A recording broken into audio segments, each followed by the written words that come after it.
현재 우리나라에서 청년들의 취업은 쉽지 않습니다. 이것은 하나의 사회적 현상이라고 할 수 있죠. 이런 사회적 현상에 대해 우리나라 사람들은 각자의 시각에 따라 여러 가지 해석을 합니다. 어떤 분들은 청년들이 취업에 어려움을 겪는 이유를 노력이 부족해서라고 이야기합니다. 그래서 더 노력하라고 하죠. 하지만 어떤 분들은 청년들이 취업에 어려움을 겪는 이유가 노력이 부족해서가 아니라 사회 구조적으로 청년들이 취업에 어려움을 겪을 수밖에 없는 사회 구조적인 원인 때문이라고 이야기합니다. 똑같은 사회적 현상을 두고 사람들마다 왜 이런 시각 차이가 있는 걸까요? 우리나라가 현재 세계 경제 규모 순위에서 2018년 기준으로 12위입니다. 경제 규모 면에서 우리나라 위에 있는 나라들이 11개밖에 없다는 거예요. 월드컵에서 16강 안에 들어가는 것이 엄청나게 힘든 일이라는 것을 고려해보면 전 세계 약 200개 나라들 중에 12위를 차지했다는 것은 대단히 잘하는 거라고 할 수 있어요. 이렇게 한국의 경제가 잘 성장한 것에 대해 어떤 분들은 우리나라 대기업들이 잘했기 때문이라고 설명하는 분들이 있어요. 그러면서 한국이 엄청난 저력을 가진 나라라고 자랑스러워하는 분도 있습니다.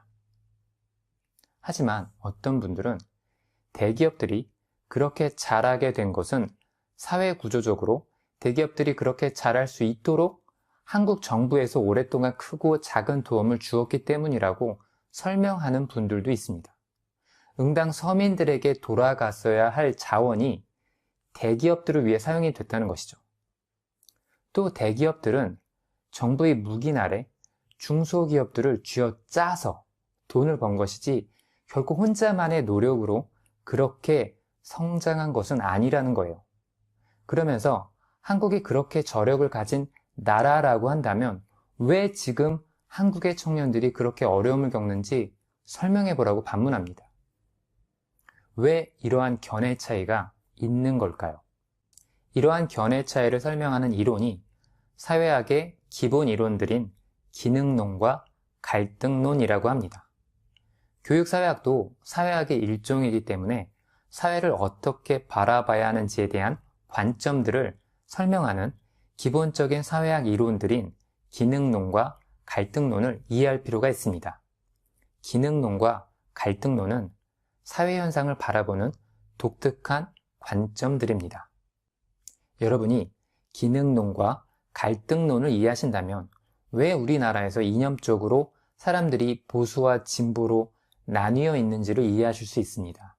왜 보수적인 사람들은 자유경쟁을 선호할까요? 왜 진보적인 사람들은 자유경쟁보다는 평등을 선호할까요? 사회 문제를 어떻게 바라보고 해석하느냐에 따라 그 해결책도 사뭇 달라질 수밖에 없기 때문에 균형 잡힌 시각을 가질 필요가 있고, 그래서 인류 역사와 함께 발전해온 사회 문제를 바라보는 시각들인 기능론과 갈등론에 대한 이해를 통해 어떻게 교육의 문제를 균형적으로 바라보고 해결책을 찾을 수 있을지를 생각해 볼 수 있습니다. 이번 강의에선 기능론에 대해 처음 배우시는 분들을 위해 기능론이 어떻게 시작이 되었고 기능론 관점에서 사회를 바라보는 것이 과연 어떤 것인지에 대해 대략적으로 이해하실 수 있도록 설명드리겠습니다.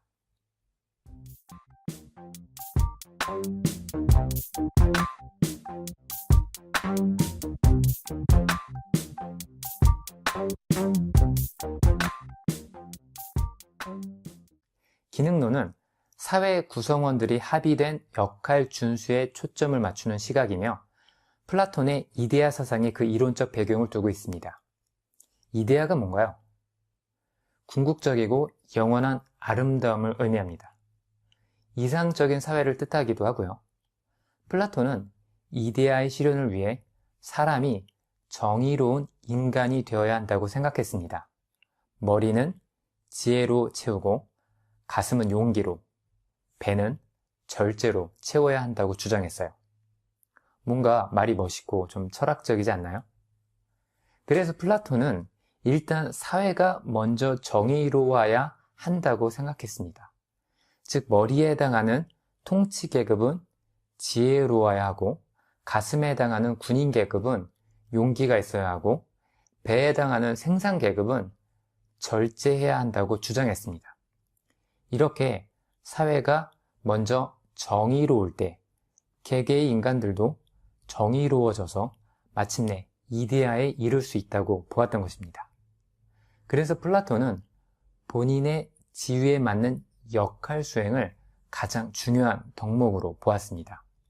남자가 할 역할이 있고 여자가 할 역할이 있고, 그래서 남자는 남자다워야 하고 여자는 여자다워야 함을 강조한 것이죠. 각자가 맡은 역할에 충실하기만 하면 사회는 이상적으로 행복해질 수 있다고 보았습니다. 기능론 관점에선 조화로움과 균형이 가장 바람직한 특성입니다. 기능론에선 사람이 각자의 역할에 충실해야 사회가 발전한다고 보았습니다. 따라서 역할에 충실하지 못함을 의미하는 부조화는 기능론자들이 가장 부정적으로 바라보는 문제였습니다. 기능론에선 사람이 유기체인 것처럼 사회도 하나의 유기체라고 간주합니다. 이것이 사회 유기체설이라고 부르는 것입니다. 사회의 모든 것들이 서로 연결되어 있어서 어느 한 구성원이 제 역할을 못한다면 전체 사회에 문제가 생긴다고 바라보는 것이죠. 그러면 기능론적 관점에선 전체를 중요하게 여길까요? 개인을 중요하게 여길까요? 너무 쉬운 질문이었죠? 기능론에선 당연히 전체를 더 중요하게 여깁니다. 기능론은 개인의 변화나 가능성보단 전체를 더 중시하는 사회적 관점입니다. 여기엔 사회적 안녕과 사회적 이익이 개인보다 더 우선시되는 전체주의적인 사상이 깔려 있어요. 저는 학교를 다닐 때 제가 잘못하지 않았음에도 불구하고 선생님들이 반 전체 아이들에게 벌을 주신 경우를 꽤나 많이 경험했습니다. 몇몇 일부 아이들의 잘못을 가지고 선생님들은 그 아이들만 벌을 주신 게 아니라 반 전체에게 벌을 주셨어요.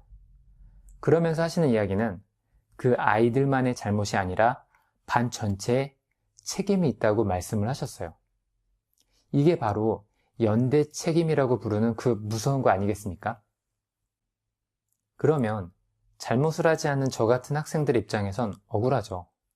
저는 잘못한 게 없는데 왜 나도 똑같이 벌을 받아야 하는지 이해할 수 없었어요.